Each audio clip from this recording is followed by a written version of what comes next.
Bom dia, irmãos. Muito bom estar aqui, né? E ver o Paulinho, tangedor. Vamos trabalhar, né, Paulinho? Se você puder abrir a sua Bíblia, Salmo 84. Se você tem a sua Bíblia aí.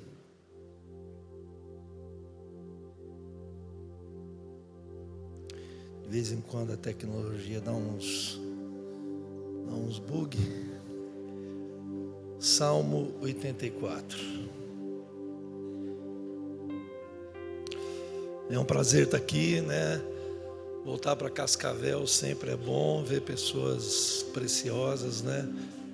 Claudinha, Jefinho, os íntimos, né? E é uma honra estar aqui, né? Como ele disse, meu nome é Daniel, né? Tenho 60 anos, né? Sou pastor há 34 anos, né? E sou casado há 33 anos, né? Com a Neiva.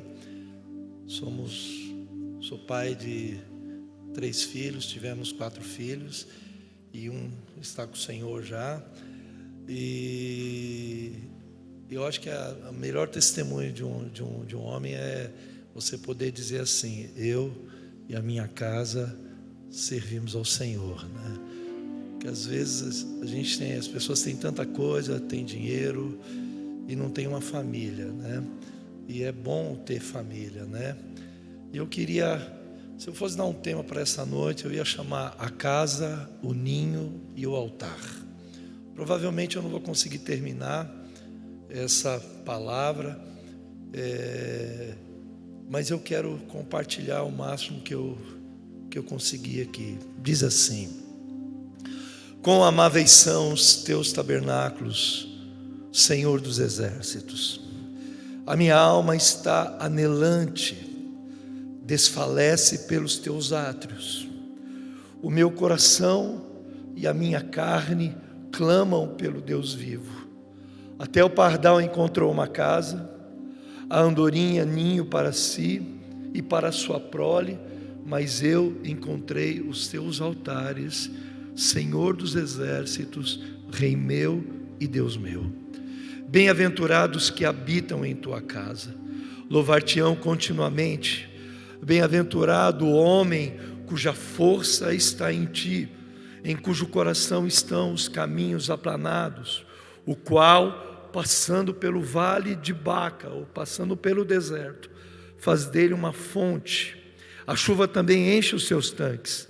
Vão indo de força em força, cada um deles em Sião. Aparece perante Deus. Senhor dos exércitos, escuta a minha oração.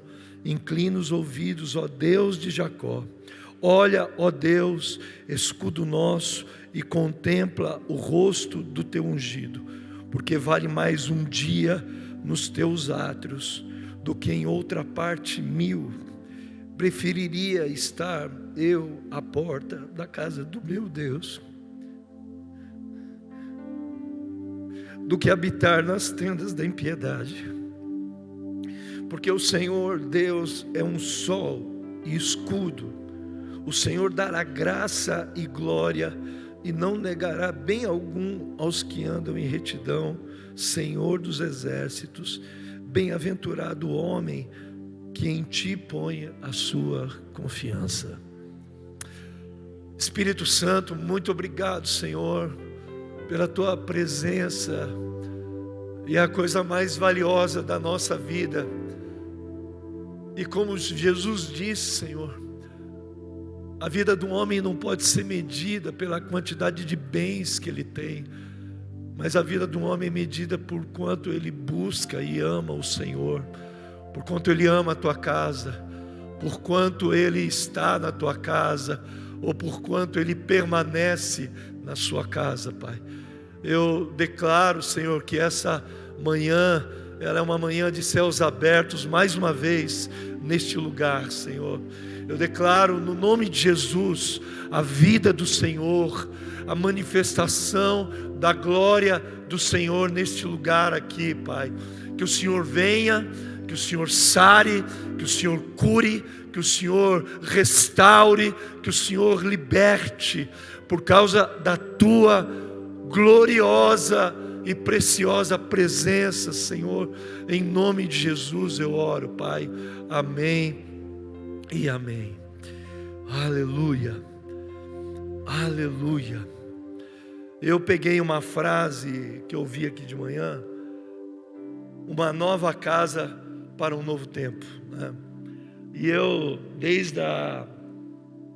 desde ontem, eu estou com esta palavra no meu coração, né? E quando todos os salmos de Davi, eles expressam o coração de um homem apaixonado por Deus. A paixão, né? Falei muito ontem lá no Under sobre isso, né? Davi era um homem assim, apaixonado, e também um homem muito apaixonante. A vida desse homem, apesar, quando a Escritura fala de Davi, a Bíblia diz que Davi andou nos caminhos do Senhor e fez tudo o que era reto perante os olhos do Senhor. Mas ele diz assim: a não ser no caso de Urias o Eteu, né? Davi, muito mais do que ter traído, né, a Deus, né, se deitado com uma mulher, ter aquela paixão ensandecida por uma outra mulher que não era a sua, né? Muito mais do que isso, ele se deitou com a mulher de um amigo, ele se deitou com a mulher de um grande amigo. E a Bíblia, quando fala de Urias era um dos 30 homens que eram chamados valentes de Davi. Eram daqueles homens próximos, um homem leal ao rei, né? Um dia, quando Davi, logo depois que Davi se deitou com a mulher de Urias, e ele ficou sabendo que a mulher de Urias estava grávida dele, ele mandou chamar Urias, e ele arrumou uma forma de esconder o seu crime espiritual. Então ele falou assim: traz Urias da frente da batalha, a gente precisa fazer alguma coisa. E ele trouxe Urias, e Urias entra na presença do rei, e Davi faz 3 perguntas para ele, perguntas assim, que não é qualquer pessoa que pode responder isso. Ele pergunta assim para Urias: como vai Joabe? Como vai o povo? E como vai a guerra? Parece perguntas assim tão simples, mas não é uma pergunta simples, porque as perguntas dele não revelam o nível de comprometimento que Urias, o Eteu, o marido de Batseba, tinha com Davi. Então ele fala assim: como vai o povo? Como vai Joabe? Como vai a guerra? Então expressa o nível de compromisso. Um homem que tem condição de falar assim: como que está o teu líder lá? Ele fala assim: meu líder está assim, assim, assim, assado. Ele fala assim: como que o povo está? O povo está assim, fulano está assim, o outro está desse jeito. Ele era capaz de dar um relatório. Não era uma pessoa aleatória, descomprometida. Era uma pessoa extremamente comprometida.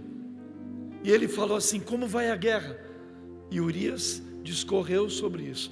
Eles passaram aquela tarde, comeram, beberam. No final daquele encontro, ele falou assim, Davi olhando para Urias, falou assim: vai hoje, vai para casa, se deite com a mulher da tua mocidade. Davi, querendo se isentar, se eximir, falou assim: ele deita com ela, ela já está grávida, não tem como. Então ele deita com ela e está tudo certo. Mas o nível de compromisso de Urias era tão alto, que quando ele chega na porta da casa dele, ele diz assim: como posso eu adentrar e me deleitar nos seios dessa mulher? Se Joabe e Israel estão no relento, no deserto.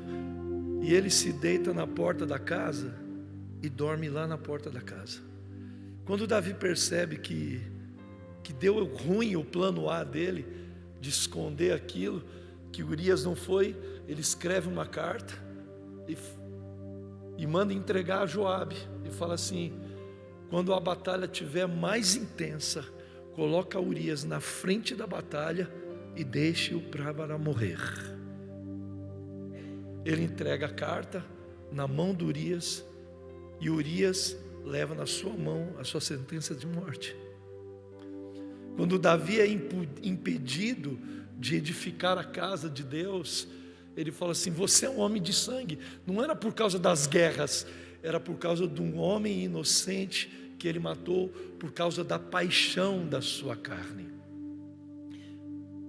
Quando você vê uma história dessa, dá vontade de matar o Davi, né? Em tempos modernos, talvez Davi não teria condição nenhuma de reconstruir a vida, porque a religião é uma coisa cruel. A religião, ela não permite as pessoas recomeçar a vida. Ela vai matar o cara, vai extirpar ele do meio evangélico, gospel. Esse cara não presta.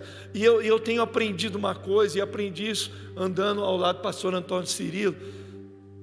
Logo quando eu saí da Lagoinha em 2010, eu fui caminhar junto com o pastor Cirilo e fiquei 10 anos com ele. E o Cirilo dizia uma coisa assim, falava assim: Dani, homens bons fazem coisas ruins. Então pessoas boas podem ter um lapso na vida e fazer coisas ruins, mas uma coisa ruim não torna a pessoa inteiramente ruim. Quer dizer que uma pessoa boa fez um ato ruim, ele teve um ato falho, errado. E quando a Bíblia diz que ele fez tudo que era reto perante os olhos do Senhor, e diz assim, menos no caso de Urias o Eteu. Mas esse homem, o que diferenciava Davi, não era o erro dele, ou a capacidade que esse homem tinha de vencer exércitos e superar grandes reis e grandes batalhas. Sabe qual que era? Era a paixão que ele tinha, era o amor que ele tinha pela casa de Deus. E é por isso que a Bíblia diz, e ele mesmo diz isso: o justo cairá 7 vezes, mas ele não ficará prostrado, porque o Senhor o levantará. Ele fala assim, e ele diz assim de novo: ainda que eu caia, a tua destra me levantará. Era a expressão de um homem apaixonado, e era isso que fazia Davi um homem diferente. Ele era um homem diferente, imperfeito, mas apaixonado por Deus. E essa paixão, ela é expressa nos salmos de Davi, e esse é um dos salmos. E ele começa a dizer assim: amáveis são os teus tabernáculos. Ele fala assim: como é amável o teu tabernáculo, como é precioso estar aqui. E ele expressa isso, ele diz assim: quão amáveis são os teus tabernáculos, Senhor dos exércitos, como é precioso, como é bom estar aqui. E expressa essa declaração, é uma declaração do amor que ele tem pela casa de Deus. E eu acho que a pior coisa que pode acontecer com a gente é quando você faz isso pelo hábito de fazer. Você está aqui pelo hábito de estar, porque você se acostumou. As pessoas se acostumam, coisas boas. É bom você acostumar com o que é bom, mas você não pode viver dentro de uma bolha com aquilo que é bom, sem estar apaixonado por aquilo. E Davi não. Davi amava a casa de Deus, ele amava os tabernáculos. Porque esse salmo, ele revela também a preferência de onde ele amava estar, o que ele preferia estar. O que era o primeiro pensamento quando ele levantava de manhã, o que passava pela mente dele. Falou assim, lembra quando ele disse: Alegrei-me quando me disseram: vamos à casa do Senhor. Ele preferia estar. É a escolha dele primária essa, a casa de Deus, a presença de Deus. Isso aqui não pode ser uma segunda opção de vida nossa. Isso aqui não pode ser uma terceira opção de vida. Eu não tenho nada para fazer, eu venho aqui. Não, é a minha primeira opção. É o que eu prefiro estar. E ele diz: a minha alma está anelante, ela desfalece pelos átrios do Senhor. O meu coração e a minha carne clamam pelo Deus vivo. Tudo dentro dele. Sabe esses arrepios que a gente tem? Essa vontade de chorar quando você está na presença de Deus. Isso revela a preferência dele. Eu prefiro estar aqui. É melhor estar aqui. Não existe lugar melhor.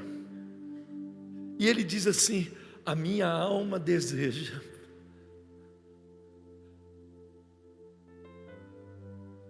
E desfalece pelos átrios do Senhor. O meu coração e a minha carne clamam, porque não tem como você desassociar a sua paixão por Deus sem você sentir essas coisas em você: choro, riso, alegria, lágrimas, contrição. E todas essas coisas faziam parte da paixão de Davi. Lágrimas. Teve hora ali que dá vontade de sair correndo aqui dentro. Eu fiquei mais contido. Lá na minha igreja tem um pastor nosso lá, pastor Jefferson, que é o pastor Alexandre. Lá a gente chama ele de Alexandre Doidão. O Alexandre é um homem de 42 anos de idade. E eu conheço o Alexandre tem 27 anos, desde quando ele era novo convertido. Ele foi minha ovelha. E quando eu fui para Ipatinga, ele estava lá em Ipatinga. O Alexandre, ele está... Sabe, uma pessoa que não se preocupa com quem está do lado, com quem está perto. Ele quer mergulhar em Deus. Ele vai com uma bandeira do Brasil. Ele põe a bandeira do Brasil na cabeça e ele fica lá: meu Deus, eu não sei mais o que eu faço, eu estou doido. E ele sai correndo com a bandeira, ele corre com a bandeira. Teve um dia lá que ele estava assim, quando começaram a cantar: eu quero nadar nos seus rios. Ele pulou no chão e começou a fazer assim: eu quero nadar. De tão maluco que ele é. Mas aquilo tudo é paixão, e parece ser uma coisa falsa, mas ele é aquilo. Eu conheço o Alexandre há 27 anos. Quanto mais velho, mais intenso ele tem paixão pela casa de Deus. Ele conhece todas as histórias dos avivamentos, porque ele tem paixão. Ele lê tudo. Quando o céu invade a terra, ele conhece a história do avivamento no meio dos moravianos. Ele conhece toda a história do avivamento do país de Gades. Pensa um homem apaixonado. E ele parece um menino. É esse texto: a minha alma está anelante, desfalece pelos átrios do Senhor. O meu coração e a minha carne clamam pelo Deus vivo. No Salmo 42 ele diz assim: assim como a corça suspira pelas correntes das águas, por ti, ó Deus, suspira minha alma. Ele vê uma corça, que é um animal da montanha. Quando Abacuque, ele diz ainda que a figueira não floresça, e ele vai dizendo: a figueira não vai florescer, o produto da vide minta. E ele diz: os animais sejam arrebatados dos currais, o campo não produza mais mantimento. Ele diz assim: eu todavia me alegrarei no Senhor e exultarei no Deus da minha salvação. Você percebe, querido? É paixão. Não é uma questão de ser pentecostal ou ser tradicional. é se você é apaixonado ou não é. É um divisor de águas isso. Não é se você, eu gosto do avivamento, eu não gosto do avivamento. Ele está dizendo o seguinte: quem ama a Deus, ama a Deus. E ele expressa a paixão dele em todo o seu corpo. Sabe, irmão, ele afirma nesse salmo que todo aquele que habita na casa de Deus, ele adora a Deus constantemente. Olha o que ele diz: bem-aventurado os que habitam em tua casa, louvar-te-ão continuamente. Porque a adoração, ela é um modelo de vida. O cara não é um adorador dentro da casa de Deus, ele é um adorador constantemente. Às vezes as pessoas elas dicotomizam isso. Dentro da igreja eu sou uma coisa, fora dela eu sou outra coisa. Na hora do culto eu sou uma pessoa, e fora dessa reunião eu sou outra pessoa. A pessoa não é de verdade. E ele diz assim: os que habitam na tua casa. Então ele está dizendo o seguinte: toda pessoa que habita na casa de Deus, a pessoa apaixonada, ela adora a Deus constantemente. É um modelo de vida. Ele levanta de manhã, o coração dele está queimando. Ele vai para o trabalho, o coração está queimando. Você pode estar trabalhando, mas o que você prefere é estar nos atos do Senhor. Sabe, meu irmão, a paixão, porque tudo isso fala de paixão. Quando você tem paixão no seu coração, como Davi diz, a paixão dá força, a paixão te impulsiona a andar. E ele diz assim: bem-aventurado o homem cuja força está em ti, em cujo coração estão os caminhos aplanados. Lembra quando a Bíblia diz assim: a alegria do Senhor é a nossa? Mas no texto original diz assim: a alegria do Senhor dá força. A paixão, ela impulsiona você, ela empurra você para frente. E é por isso que ele diz assim: bem-aventurado o homem cuja força está em ti. Ela faz você continuar andando, mesmo em meio à pressão da vida. Jefferson sabe disso. Um dia, em 2000, no ano 2000, nós tínhamos 2 meninos e uma menina. Nós não tínhamos a Rebeca. Acordamos de manhã com o filho morto dentro de casa. Neivinha foi lá, pegou o Davizinho. Quando ela pegou o Davi, ela gritou. O rosto do Davi estava todo roxo, preto, o corpo dele gelado. E ela veio gritando assim, trazendo o menino na mão assim. Quando ela entregou para mim, eu peguei o Davi assim, abracei no meu corpo assim. E a gente é crente, a primeira coisa que você faz é o quê? Orar. Peguei o menino, joelhei no chão, com o menino agarrado em mim assim, e fui orando: Deus, ressuscita esse menino, ressuscita esse menino.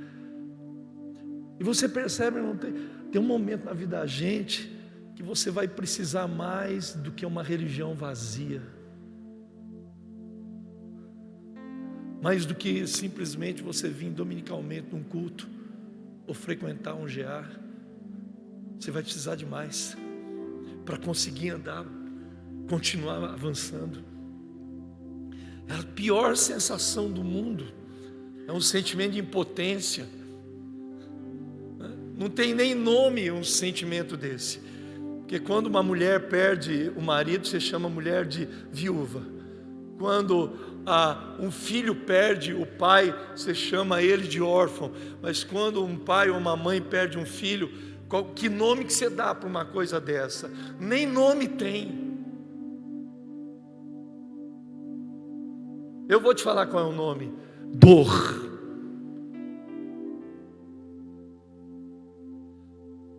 O Salmo de Davi diz isso.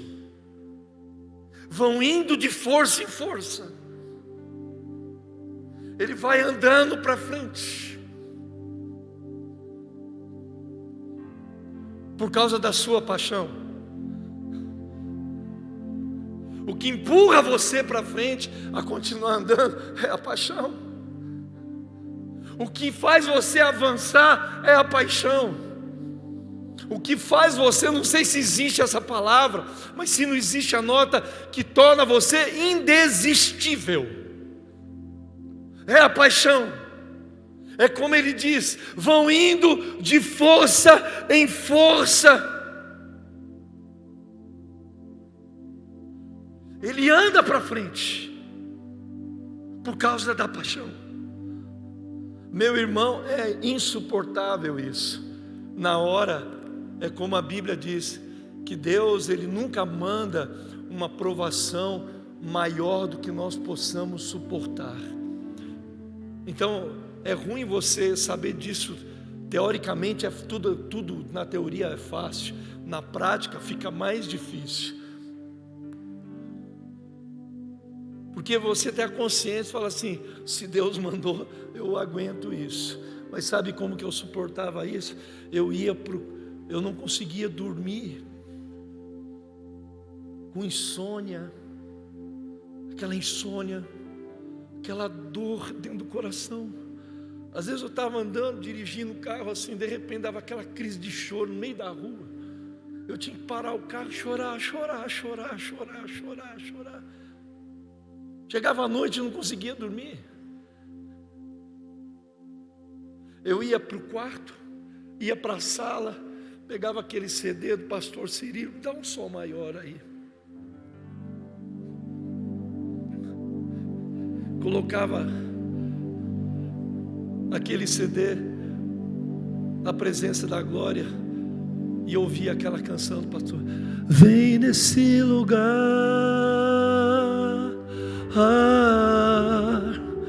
e enche esse lugar, oh, vem nesse lugar,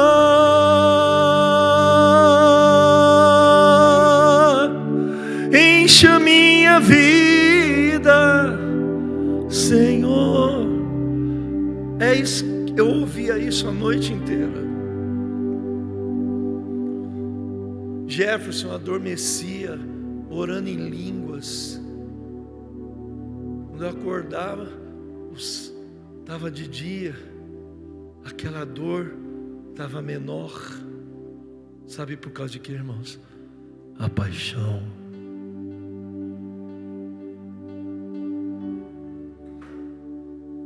A pessoa apaixonada, sabe, irmão, ela torna você indesistível.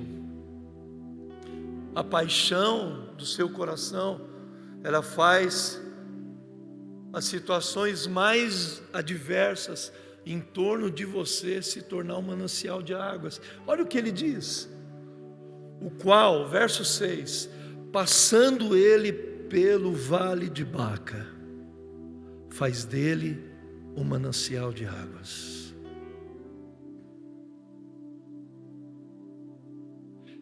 A pessoa apaixonada, ele consegue transformar a dificuldade em volta de você numa fonte de vida.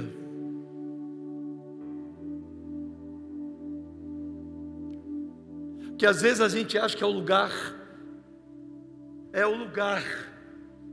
é o casamento, é o trabalho, é alguém, e não tem nada a ver com ele. Ele faz o deserto, é o que está em volta de você, o que está em torno de você, se transformar num manancial. Gente apaixonada consegue transtornar o deserto, faz o deserto virar uma fonte, faz esse lugar ruim, árido, seco, Então não tem nada a ver com o local, tem a ver com você e comigo, com aquilo que está dentro de você.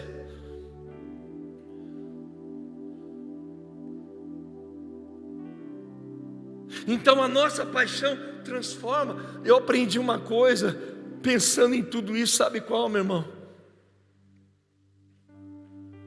Para uma pessoa apaixonada, um dia na casa de Deus vale mais do que 1000. Um dia que essa 1h30, 2 horas que você passa aqui pode mudar o destino da tua vida. É como ele diz: um dia na sua casa vale mais do que 1000. Eu queria te convidar, sabe, irmão? Eu não sei que deserto que você passa. Se perguntar aqui para mim, sim, quem não está passando por um momento de dúvida, de luta, de incerteza, de medo, acho dificilmente alguém ia ficar com a mão abaixada. Mas eu tenho uma receita para você. Sabe qual é? Os átrios do Senhor. Tem salmos na Bíblia, Jefferson, que diz assim: Ele me eleva para um lugar que é alto demais para mim. É quando Deus te tira dos lugares baixos e te coloca nos lugares altos. O Salmo 26, ele diz assim: ainda que o homem se levante contra mim, ainda que o exército se levante contra mim, eu não temerei, porque eu me esconderei no recôndito do seu tabernáculo. Eu queria dizer uma coisa, sabe, meu irmão? Existe um lugar na presença de Deus que ele é seguro. Quando você encontra esse lugar, quando você entra nesse lugar, ele deixa você se sentir seguro. A Bíblia chama isso da fenda da rocha. A Bíblia chama isso do esconderijo do Altíssimo. A sombra do Onipotente descansará. A Bíblia chama isso: me leva para o alto da montanha, quem subirá no monte do Senhor. Quer dizer, ele dá nos lugares altos, levar a pessoa para os lugares altos. Na verdade não é o lugar alto, não é a fenda da rocha. Sabe qual é isso? É o lugar da paixão. Quando você encontra ela, irmão, você perde a noção do que está em volta de você. É a presença de Deus. Deus está aqui. Eu quero te convidar, vamos ficar em pé.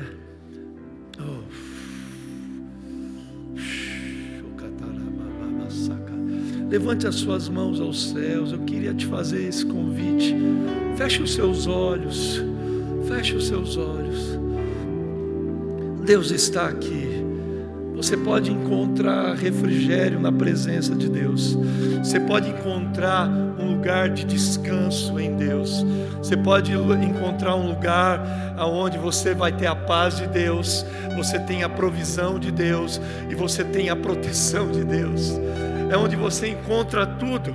Você encontra provisão, proteção e o poder de Deus. É a presença de Deus. Em nome de Jesus, Espírito de Deus, venha sobre nós essa manhã, Pai. Venha sobre nós, Pai. Venha sobre cada família aqui, sobre cada homem, sobre cada mulher. Espírito Santo, desce nesse lugar aqui. Toca as nossas vidas, toca os nossos corações.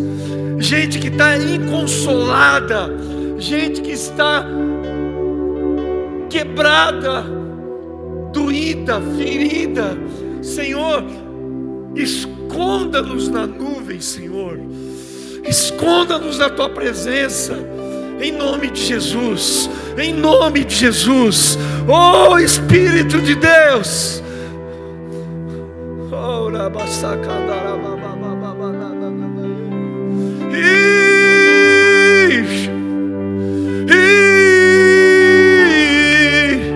Vem Deus, vem Deus, vem Deus, vem Deus, vem nesse lugar, Vem nesse lugar, vem nesse lugar, venha nessa casa mais uma vez.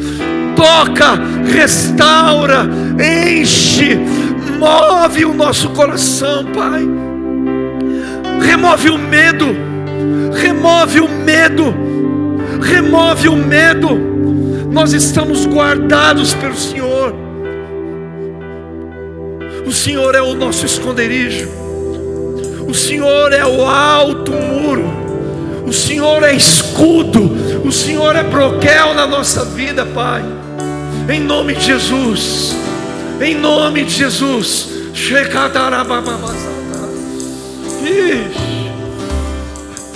Oh Deus, oh Deus, oh Deus, oh Deus, oh Deus, oh Deus, oh Espírito de Deus, oh Espírito de Deus, oh Espírito de Deus.